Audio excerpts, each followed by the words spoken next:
1 Coríntios, capítulo de número 11,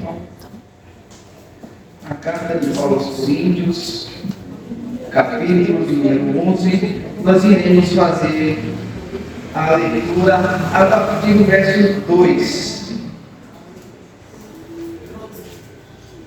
1 Coríntios, capítulo 11, verso 2. 1 Coríntios, capítulo 11, verso 2, todos encontraram? Amém. Amém. Passamos a leitura. Eu os elogio por se lembrarem de mim em tudo e por se apegarem às tradições exatamente como eu as transmiti a vocês. Quero, porém, que entendam que a cabeça de todo homem é Cristo, e o cabeça da mulher é o homem, e o cabeça de Cristo é Deus. Todo homem que ora ou profetiza com a cabeça coberta desonra sua cabeça, e toda mulher que ora ou profetiza com a cabeça descoberta desonra sua cabeça, pois é como se estivesse raspado. Se a mulher não cobre a cabeça, deve também cortar o cabelo. Se, porém, é vergonhoso para a mulher ter o cabelo cortado ou rapado, ela deve cobrir a cabeça. O homem não deve cobrir a cabeça, visto que ele é a imagem e glória de Deus, mas a mulher é glória do homem. Pois o homem não se originou da mulher, mas a mulher do homem. Além disso, o homem não foi criado por causa da mulher, mas a mulher por causa do homem. Por essa razão, e por causa dos anjos, a mulher deve ter sobre a cabeça um sinal de autoridade. No Senhor, todavia, a mulher não é independente do homem, nem o homem independente da mulher. Pois assim como a mulher proveio do homem, também o homem nasce da mulher. Mas tudo provém de Deus. Julguem entre vocês mesmos. É apropriado a uma mulher orar a Deus com a cabeça descoberta? A própria natureza das coisas não lhes ensina que é uma desonra para o homem ter cabelo comprido, e que o cabelo comprido é a glória para a mulher, pois o cabelo comprido foi-lhe dado como manto. Mas, se alguém quiser fazer polêmica a esse respeito, nós não temos esse costume, nem as igrejas de Deus. Entretanto, nisto que lhes vou dizer, não os elogio, pois as reuniões de vocês mais fazem mal do que bem. Em primeiro lugar, ouço que quando vocês se reúnem como igreja, há divisões entre vocês, e até certo ponto eu creio, pois é necessário que haja divergência entre vocês, para que sejam conhecidos quais dentre vocês são aprovados. Quando vocês se reúnem, não é para comer a ceia do Senhor, porque cada um come sua própria ceia sem esperar pelos outros. Assim, enquanto um fica com fome, outro se embriaga. Será que vocês não têm casa onde comer e beber? Ou desprezam a igreja de Deus e humilham os que nada têm? Que lhes direi? Eu os elogiarei por isso? Certamente que não. Pois recebi do Senhor o que também lhes entreguei, que o Senhor Jesus, na noite em que foi traído, tomou o pão, e tendo dado graças, partiu e disse: Isto é o meu corpo, que é dado em favor de vocês. Façam isto em memória de mim. Da mesma forma, depois de ceiar, ele tomou o cálice e disse: Este cálice é a nova aliança do meu sangue. Façam isto sempre que o beberem em memória de mim. Porque sempre que comerem deste pão e beberem deste cálice, vocês anunciam a morte do Senhor até que ele venha. Portanto, todo aquele que comer o pão ou beber o cálice do Senhor indignamente será culpado de pecar contra o corpo e o sangue do Senhor. Examine-se cada um a si mesmo, e então coma do pão e beba do cálice. Pois quem come e bebe sem discernir o corpo do Senhor, come e bebe para a sua própria condenação. Por isso há entre vocês muitos fracos e doentes, e vários já dormiram. Mas, se nós tivéssemos o cuidado de examinar a nós mesmos, não receberíamos juízo. Quando, porém, somos julgados pelo Senhor, estamos sendo disciplinados, para que não sejam condenados com o mundo. Portanto, meus irmãos, quando vocês se reunirem para comer, esperem uns pelos outros. Se alguém estiver com fome, coma em casa, para que quando vocês se reunirem, isso não resulte em condenação. Quanto ao mais, quando eu for, lhes darei instruções. Oremos. Gracioso Deus, Pai Santo, poderoso, Tu és digno de toda honra, toda glória, todo louvor e toda exaltação. Nós te adoramos nesta noite de ceia, Pai. Esta noite de comunhão que representa um memorial da ceia do Senhor. Ó Pai amado, nós oramos pedindo que o Teu Espírito Santo tome os meus lábios e que o Senhor fale, Senhor, através de mim com a Tua amada e querida igreja. Ó Senhor, que todos nós sejamos edificados por Tua palavra, sejamos exaltados, consolados, fortalecidos pelas sagradas letras. Em nome de Jesus, Pai, toma as palavras que irão sair dos teus lábios e que seja para a edificação da Tua amada igreja. Fala conosco, Pai, por amor da Tua santa igreja. Fala conosco por amor do Teu santo nome. É o que nós te pedimos em nome de Jesus. Amém. Meus queridos irmãos, o tema da pregação desta noite é a ceia do Senhor, memória, comunhão e exame. E hoje, meus irmãos, é um dia especial, um dia de ceia do Senhor, e eu pretendo nesta noite trazer alguns esclarecimentos sobre esse texto, para que a gente compreenda o que de fato é a ceia do Senhor. Queridos irmãos, imagine você receber um convite para uma refeição de alguém que você ama profundamente. Alguém muito especial lhe convida para você ir à sua casa e comer uma refeição. Mas não é uma refeição qualquer, é a última refeição. A última refeição da pessoa que você mais ama, que você quer, admira.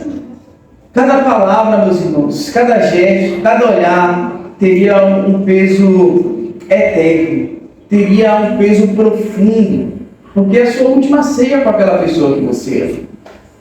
É a última ceia com aquela pessoa que você admira profundamente.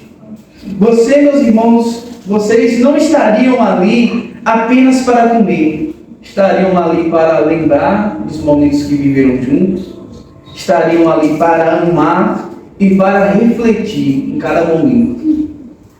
Penso eu que o alimento em si pouco faria sentido para nós, porque o que importa não é o alimento, o que importa não é a mesa, o que importa é a pessoa que nos convidou e a pessoa que está conosco. É a nossa última ceia com esta pessoa. Então todo o ambiente, todo momento se torna único para nós. Então a comida é a última coisa que nós estamos preocupados. Nós estamos preocupados em relembrar as memórias dos momentos que vivemos juntos. Estamos preocupados em demonstrar para aquela pessoa o nosso afeto, o nosso amor, o nosso carinho. E estamos também sentados ali para refletir. E foi exatamente isso que aconteceu, meus irmãos, quando Jesus ele instituiu a ceia, quando ele estava reunido com seus discípulos. Foi justamente nesse momento, era a última ceia dos discípulos com aquele que eles amavam profundamente. Era a última ceia dos discípulos com aquele que cuidou dele cerca de 3 anos e meio. Era a última ceia dos discípulos com aquele que os discipulou carinhosamente, fervorosamente. Era nessa atmosfera que os discípulos se encontravam, na última ceia, o último alimento, o último momento com o Senhor Jesus Cristo. E é nesse momento que Jesus institui a ceia do Senhor.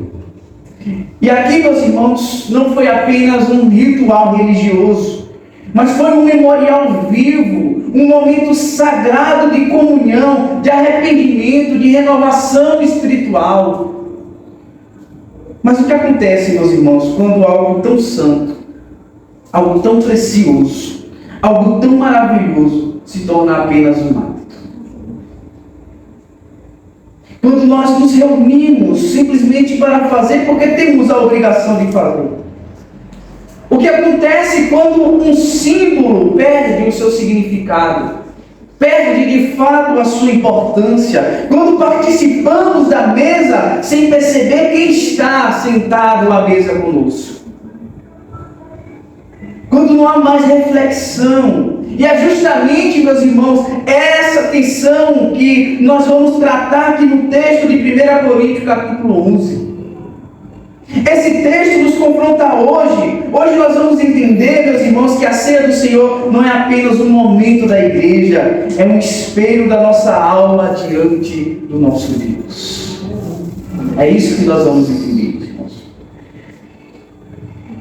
E nós precisamos entender o contexto do texto. O que estava acontecendo aqui? O que fez Paulo escrever essa carta, especialmente o capítulo 11, a partir dos versos 17 até os versos 34.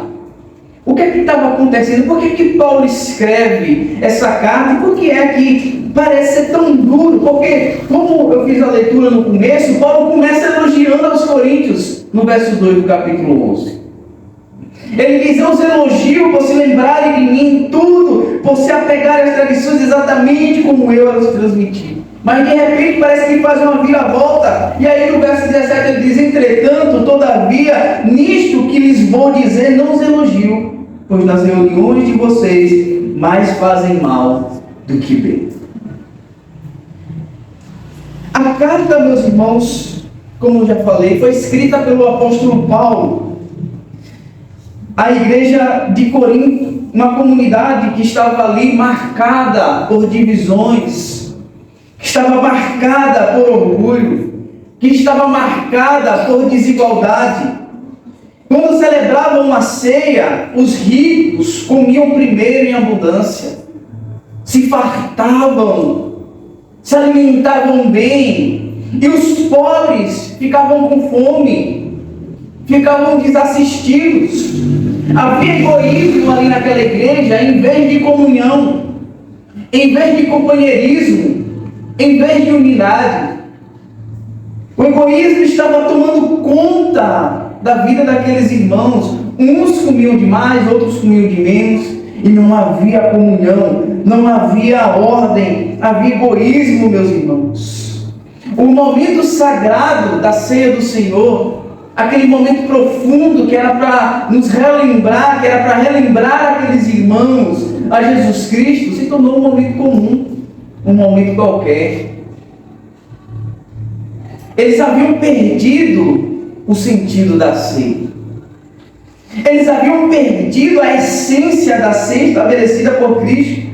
E aí, meus irmãos, Paulo escreve essa carta para corrigir 3 problemas. Primeiro, Paulo escreve para corrigir a falta de unidade daquela igreja. Tanto é que quando a gente vai lendo a primeira carta aos Coríntios, a gente vai ver muitos problemas, não somente na ceia. Havia divisões por conta dos dons. Haviam aqueles que achavam que era de Paulo, outros de Pedro e tudo mais. A igreja estava dividida, então Paulo escreve a carta aos Coríntios para resolver esse problema de divisão. Estava voltando a unidade da igreja. Mas não somente isso, meus irmãos. Estava voltando também a reverência da igreja. Eles tratavam a ceia como algo comum, como algo qualquer. Eles participavam da ceia por participar. Eles comiam da ceia por comer. Eles não desfrutavam da comunhão. Eles desprezavam a ceia do Senhor. Era algo comum para eles. Era algo qualquer para eles. Mas também voltava para aqueles irmãos, meus irmãos, é o terceiro ponto que o apóstolo Paulo traz, o autoexame. Eles participavam daquela ceia sem discernimento. De qualquer forma, imagina aí, uma igreja dividida, os ricos se preocupando apenas com o seu próprio estômago, os pobres passando necessidade, eles comendo a ceia do Senhor desse jeito. Havendo desigualdade na igreja, havendo falta de comunhão na igreja, havendo divisões na igreja, não havia discernimento por parte daquele povo. Eles participavam da ceia do Senhor de qualquer forma, sem discernimento. Por isso nós aprendemos, meus irmãos, que quando tomamos a ceia, é porque ela recorda lembra o sacrifício de Cristo. Nos remete à última memória dos discípulos sentados à mesa com o Mestre, comendo do pão, tomando do vinho, se alimentando com os discípulos. Nós tomamos a ceia porque ela anuncia a sua morte até que Jesus Cristo venha. O vinho representa o sangue de Cristo. O pão representa a carne de Cristo. Nos remete à morte de Cristo, nos faz lembrar da morte de cruz até que Ele venha, meus irmãos. Amém. É por isso que nós tomamos a ceia, para nos lembrarmos do sacrifício de Cristo, para nos lembrarmos que devemos anunciar a sua morte por causa dos nossos pecados até que Ele venha. E também, meus irmãos, nós tomamos para promover a unidade do corpo em Cristo Jesus. Amém. É essa memória que nós precisamos ter quando nós tomamos, nós pegamos o cálice, pegamos o pão para celebrar a ceia do Senhor. Em primeiro lugar, devemos nos lembrar do sacrifício de Cristo, devemos nos lembrar de anunciar a morte de Cristo até que Ele venha, e devemos nos lembrar que a ceia promove a unidade do corpo. E por fim, meus irmãos, a ceia nos chama ao arrependimento e à santidade. É isso que nós vamos ver, meus irmãos. A ceia, ela é um encontro com a graça de Deus, mas também, meus irmãos, é um confronto com os nossos corações. A ceia nos faz rememorar os pecados cometidos por nós, é um momento de reflexão.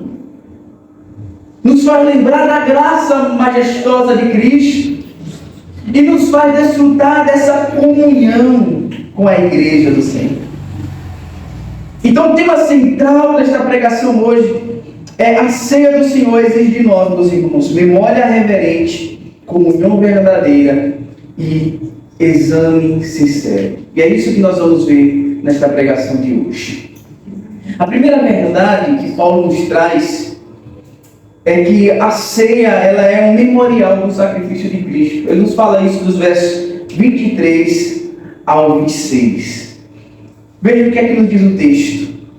Pois recebi do Senhor o que também lhes entreguei, que o Senhor Jesus, na noite que foi traído, tomou o pão e, tendo dado graças, partiu e disse: isto é o meu corpo, que é dado em favor de vós, façam isto em memória de mim. Da mesma forma, depois de ceiar, ele tomou o cálice e disse: este é a nova aliança do meu sangue. Façam isto sempre que o beberem em memória de mim. Porque sempre que comerem deste pão e beberem deste cálice, vocês anunciam a morte do Senhor até que Ele venha. Paulo nos mostra que a ceia do Senhor é um memorial do sacrifício de Cristo em nossas vidas. E ele diz: façam isto em memória de mim. E aí, meus irmãos, Paulo ele vai fazer algumas coisas importantes aqui no texto. Em primeiro lugar, ele vai nos relembrar da instituição da ceia do Senhor. O pão representa o corpo entregue por Cristo. O pão aponta para o corpo de Cristo que foi entregue para ser crucificado. O cálice representa o sangue da nova aliança. E cada participação, meus irmãos, anuncia a morte de Jesus Cristo, a morte do Senhor. Então, qual é a verdade central desse texto? É que a ceia do Senhor deve nos levar à cruz. Deve nos fazer voltar nossos olhos para a cruz de Cristo. Não é apenas para lembrar com a mente, meus irmãos, mas é para nós revivermos com o nosso coração a cruz de Cristo, o sacrifício de Cristo. É para a gente reviver, meus irmãos, o preço do pecado que foi pago. É para a gente reviver a profundidade do amor de Deus por nós. Ele entregou seu Filho para que todo aquele que nele crê não pereça, mas tenha a vida eterna. É para nos lembrar, meus irmãos, é para nós revivermos com o nosso coração que a graça nos salvou. Nós estamos aqui por causa da graça do Senhor Jesus. Nós estamos aqui por causa do seu favor imerecido. Então nós devemos olhar para essas verdades do apóstolo Paulo, relembrando o momento da ceia do Senhor. Nós devemos nos perguntar o seguinte: será que eu ainda tenho me emocionado com a cruz? Será que a cruz ainda tem feito algum sentido em minha vida? Será que o sacrifício de Cristo ainda move o meu coração quando eu lembro dele? Será que a ceia virou uma rotina religiosa na minha vida? Porque a ceia deve nos lembrar do sacrifício de Cristo. A ceia deve nos lembrar que Ele foi pendurado numa cruz. A ceia deve nos lembrar que o seu corpo foi dilacerado pela chicotada dos soldados romanos. A ceia deve nos lembrar que Cristo carregou a sua cruz até o Gólgota e nela foi pregado. A Santa Ceia deve nos lembrar que aquilo que foi feito por Cristo foi feito por amor de nós. É isso que a ceia deve nos lembrar, meus irmãos. É isso que a ceia deve nos remeter. Mas se a ceia virou uma rotina religiosa em nossas vidas, oh meus irmãos, voltemos ao arrependimento. Voltemos às Escrituras. Voltemos à cruz de Cristo. Porque a ceia nos chama a olhar para trás, a olhar para a cruz com gratidão e com reverência a Deus. É isso que nós devemos fazer. É isso que a ceia deve simbolizar em nossas vidas. Então, ao chegarmos e tomarmos a ceia, nós devemos entender que não é um momento qualquer. O problema da igreja em Corinto é que tinha se tornado comum a ceia do Senhor. Já tinha se tornado algo rotineiro. E muitas vezes nós caímos nessa tentação. Na tentação de fazer algo sagrado, cair na rotina. Tanto é que às vezes, veja o nosso coração, os nossos cultos se tornam mecânicos. Nós só viemos para cá para cumprir uma tabela. Nós não temos compromisso com Deus às vezes. Às vezes nós viemos para cá para os nossos irmãos não sentirem falta. Nós viemos para cá porque se a gente não for para o culto no domingo, a nossa consciência pesa. Porque o propósito é errado, meus irmãos. O coração do homem é pecaminoso, é falho, e às vezes nos remete a tornar coisas sagradas incomuns. Os cultos a Deus não devem ser comuns, assim como a ceia do Senhor não deve ser uma ceia qualquer. É a ceia do Senhor que nos remete à memória de Cristo Jesus. Mas a segunda verdade que Paulo fala aos nossos corações nesse texto é que a ceia é um ato de comunhão com o corpo de Cristo. Os versos 17 ao 22 e os versos 33 ao 34 nos falam isso. Coríntio, meus irmãos, ele tinha um problema muito grave. Havia divisão na mesa do Senhor. Eles se assentavam à mesa, mas seus corações não estavam um com o outro. Estavam tão distantes daquela igreja de Atos, que a Bíblia diz que um era a mente e um era o coração, que eles tinham tudo em comum. Mas a igreja de Corinto estava sentada à mesa, mas estavam com seus corações distantes. Sentavam-se por sentar, comiam por comer. Ninguém se preocupava com ninguém, os ricos comiam mais que os pobres. Os pobres eram esquecidos. Eles tomavam a ceia do Senhor sem discernir o corpo de Cristo. Então eles participavam do símbolo da unidade enquanto viviam em desunião. E veja se nós não somos tentados a fazer a mesma coisa. A participar do símbolo da unidade estando em desunião. Estamos divididos como igreja do Senhor. Participamos dos mesmos cultos, tomamos da mesma ceia, mas o meu coração está aqui e o seu está lá tão distante. Porque, meus irmãos, às vezes nós participamos do símbolo, mas não vivemos a verdadeira unidade como o corpo de Cristo Jesus. Era isso que estava acontecendo na igreja de Corinto. Participavam do símbolo da unidade enquanto viviam em desunião, enquanto viviam divididos e separados. Então o que é que isso nos mostra? Que não se pode celebrar a comunhão com Cristo ignorando os irmãos. Porque às vezes nós queremos dizer: Senhor, eu te amo, Senhor. Senhor, eu te exalto. Senhor, eu gosto do Senhor, eu te amo. Mas nós não amamos o nosso irmão que está do nosso lado.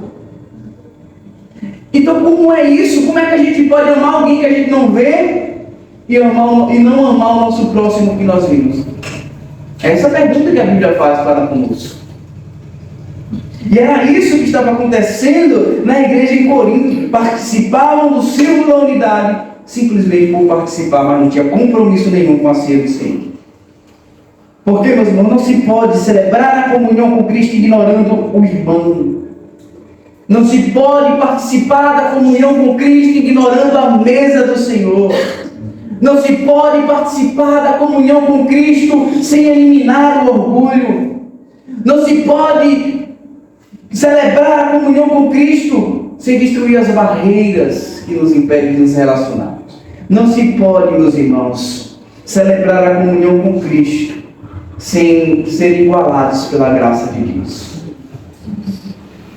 Aqui, meus irmãos, a mesa nos nivela. Não existe nem grande nem pequeno. Todos nós estamos no mesmo nível. A ceia do Senhor nos coloca no mesmo patamar, independente da sua posição social. Independente de você estar em cargos elevados ou em cargos baixos, a mesa do Senhor nos nivela. Todos nós somos um em Cristo Jesus. Não há divisões, não há separações. Então, meus irmãos, antes de nós tomarmos a ceia do Senhor, nós devemos nos perguntar o seguinte: há alguém que eu preciso perdoar? Porque mais importante do que vir celebrar a ceia do Senhor é celebrar a comunhão com o Senhor. Como é que a gente pode celebrar a ceia do Senhor se estamos de mal com os nossos irmãos? Se estamos intrigados com os nossos irmãos? Se estamos divididos como corpo de Cristo? Como podemos então, meus irmãos, participar da ceia se não há perdão em nosso coração? Nós devemos perguntar também: há divisão em meu coração? Será que meu coração está dividido? Será que eu amo realmente a igreja de Cristo? Será que eu amo realmente o povo dele? Porque, meus irmãos, quando nós ingressamos por aquelas portas, o nosso compromisso central é adorar a Deus e amar a Deus sobre todas as coisas e amar nosso próximo como a nós mesmos. É o nosso papel como cristãos. E a ceia nos leva a isso, meus irmãos. A ceia nos mostra que aqui é um lugar onde nós participamos da comunhão com o corpo de Cristo. É um ato de comunhão. Então não existe verdadeira ceia sem reconciliação, sem comunhão. A mesa, meus irmãos, é um lugar de unidade e não de egoísmo. É um lugar de partir o pão e não de dividir. E não de se dividir entre si. Se tem uma coisa que tem que dividir na ceia, é o pão. A gente divide o pão e parte para o outro. Mas a divisão entre nós mesmos, meus irmãos, isso é danoso para o corpo de Cristo. Isso nos faz tornar a ceia algo comum e irrelevante. E é por isso que Paulo nos entra para a terceira verdade desse texto. É que a ceia, ela exige um autoexame e reverência. Nós devemos, ao participarmos do corpo de Cristo, fazermos um autoexame e então participar com reverência. Paulo diz: examine-se, pois, o homem a si mesmo. Aqui ele traz, meus irmãos, uma advertência séria. Participar indignamente traz disciplina divina. Deus corrige quem participa indignamente da ceia do Senhor. E o que significa participar indignamente do corpo de Cristo, da ceia do Senhor? Significa, meus irmãos, como eu já falei, tratar o momento como algo comum. Não, eu vou por ir mesmo. Eu vou participar por participar mesmo. Não, meus irmãos. Participar indignamente significa tratar esse momento como algo comum. E, portanto, nós não devemos fazer isso. mas também significa viver em pecado sem arrependimento.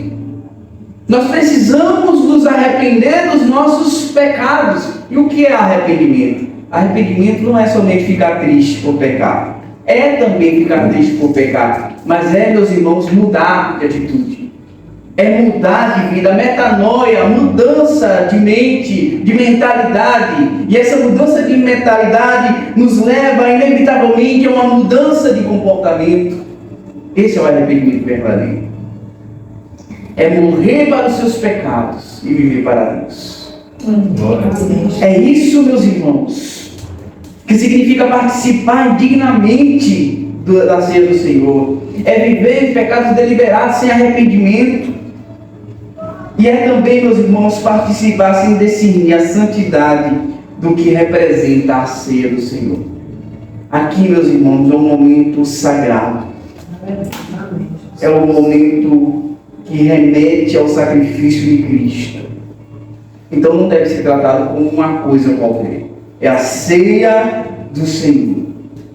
E a ceia, meus irmãos, aqui não é para pessoas perfeitas, porque às vezes você pode ouvir eu falando dessas verdades e dizer, não vou tomar ceia mais não, porque eu sou miserável pecador. De fato, todos nós somos miseráveis pecadores. Mas a ceia aqui não é para perfeitos, é para pessoas arrependidas. O examinar-se a si mesmo é para conduzir a pessoa ao arrependimento. Não é para você deixar, se afastar da mesa.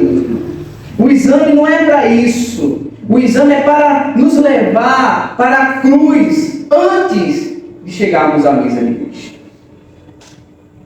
Ao mesmo tempo que não é simplesmente fechar os olhos, viver pecando e tomar ceia de qualquer jeito, também não é deixar de ceiar porque está em desordem com o Senhor, em pecado. Não, aqui é para levar você ao arrependimento, levar você à cruz antes de você ir para a ceia do Senhor.